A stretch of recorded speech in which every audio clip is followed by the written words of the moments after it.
We burn them to ashes and then burn the ashes. That's our official motto. You don't like books, then? Welcome to Watch Mojo, and today we're looking at the most monumental blunders from times gone by. You fool! The Sack of Constantinople. I was able to trace his lineage. Nick, his ancestors go back to the Crusades.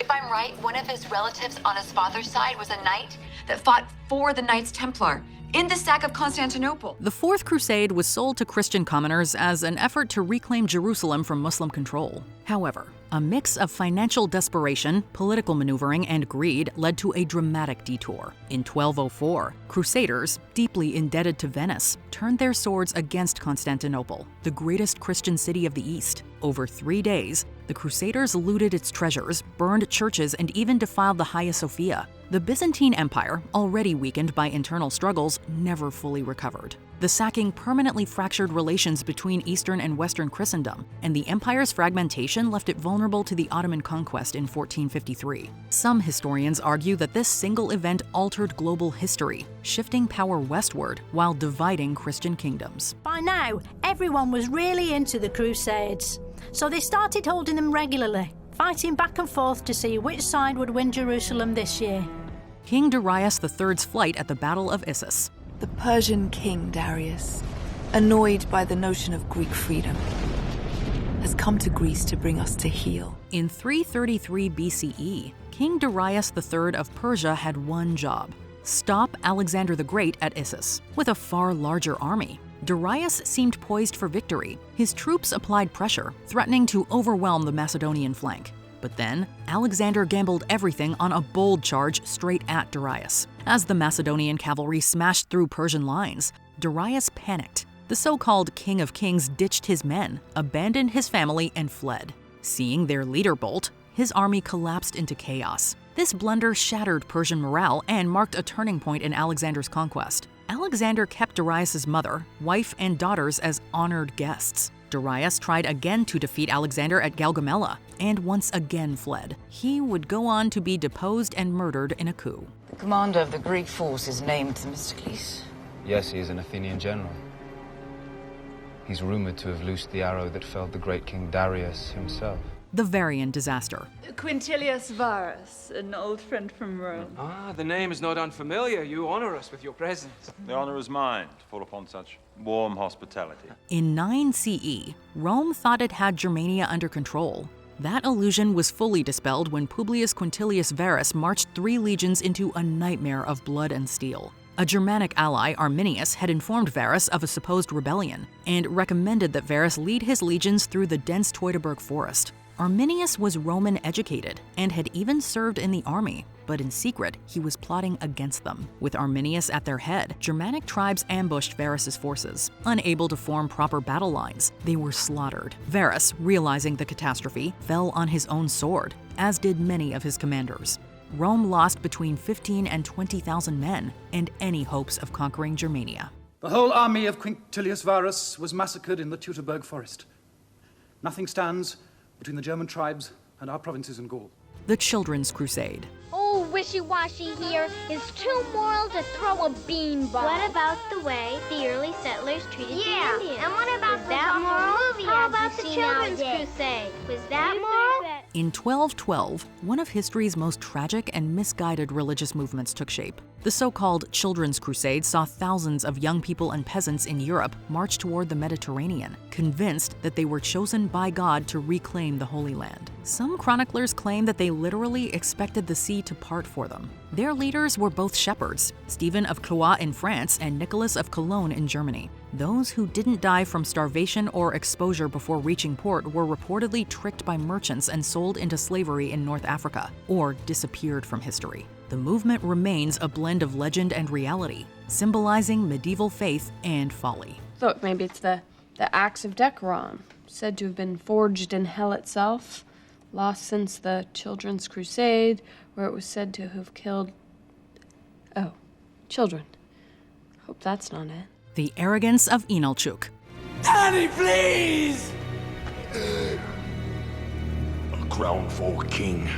The lesson to learn from the tragic arrogance of Inalchuk is to never pick an unnecessary fight. In 1218, Genghis Khan sent a peaceful trade caravan to the Khwarezmian Empire. Inalchuk, the governor of Otrar, accused them of being spies and executed them. When Genghis Khan sent envoys demanding an apology, the Khwarezmian Shah escalated the insult by killing one and humiliating the other two. For a madman. Earth and water.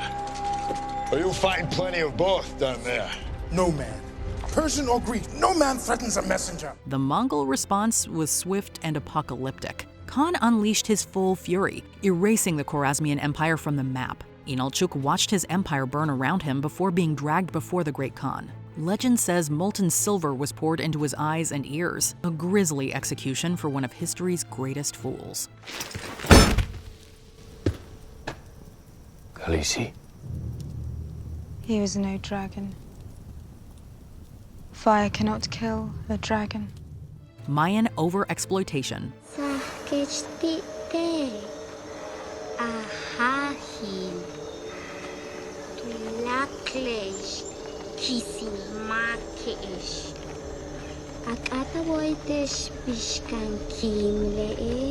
The mighty Maya were not just masters of astronomy and architecture.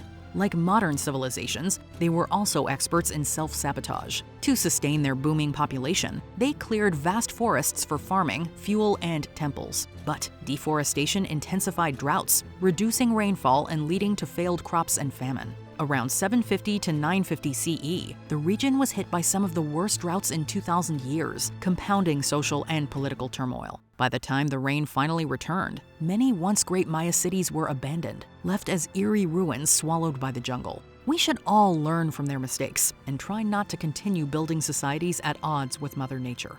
Yanubin ukat yetel uchaik balo. Leluma yanuk inu yaitie.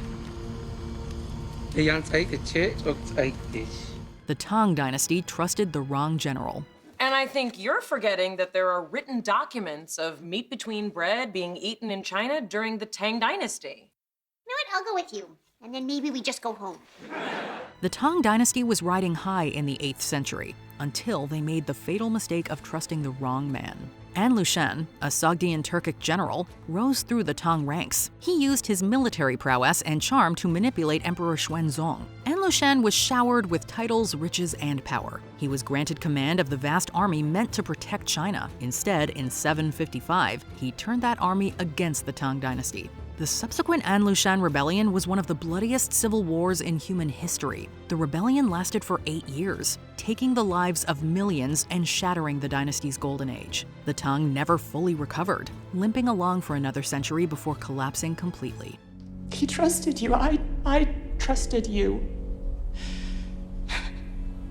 We're just trying to help. No, you attacked us. Emperor Qi Shi Huang's book burnings. Power is tearing human minds apart and putting them together again in new shapes of your own choosing.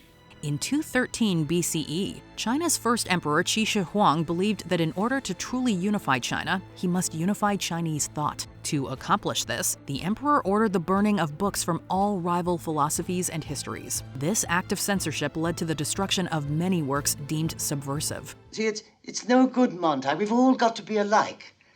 The only way to be happy is for everyone to be made equal. Only texts on topics like medicine, agriculture, and divination were spared. But the emperor's paranoia wasn't sated by book burnings. In 212 BCE, he allegedly ordered the execution of Confucian scholars, though the exact details remain debated among historians. The loss of countless Confucian and historical texts set Chinese intellectual progress back for generations. Later dynasties were forced to attempt to reconstruct all the knowledge that had been erased by flame.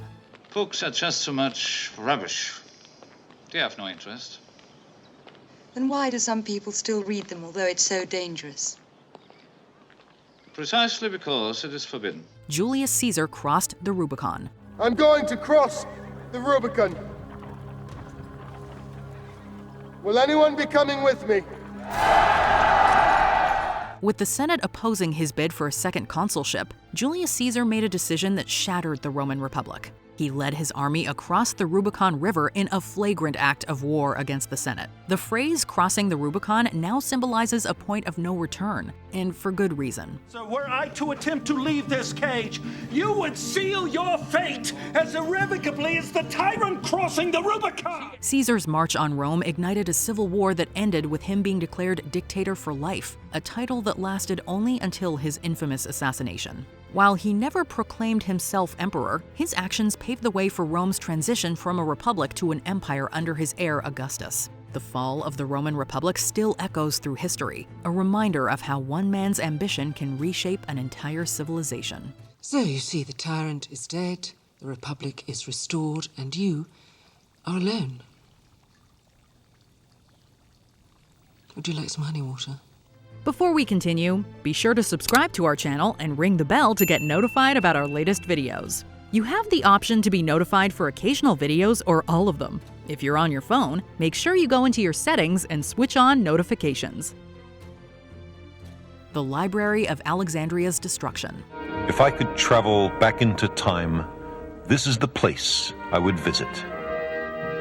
The Library of Alexandria at its height 2,000 years ago. The Library of Alexandria, once the crown jewel of ancient knowledge, met its demise through a series of unfortunate events. The first may have taken place in 48 BCE, during Julius Caesar's siege of Alexandria. A fire meant to destroy enemy ships spread to parts of the city, possibly damaging storage facilities associated with the library.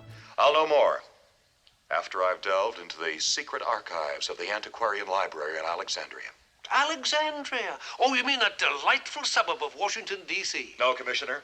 Alexandria, Egypt. Later, between 270 and 275 CE, the city faced invasions and counterattacks that may have inflicted further harm on remaining collections. Yet another blow came in 391 CE when Christians destroyed the Serapeum, a temple that may have still housed some texts. While the exact timeline of the Great Library's demise remains debated, these successive incidents likely eroded the repository of scrolls, resulting in an irreplaceable loss of ancient knowledge. But why have I brought you across 2,000 years to the Library of Alexandria?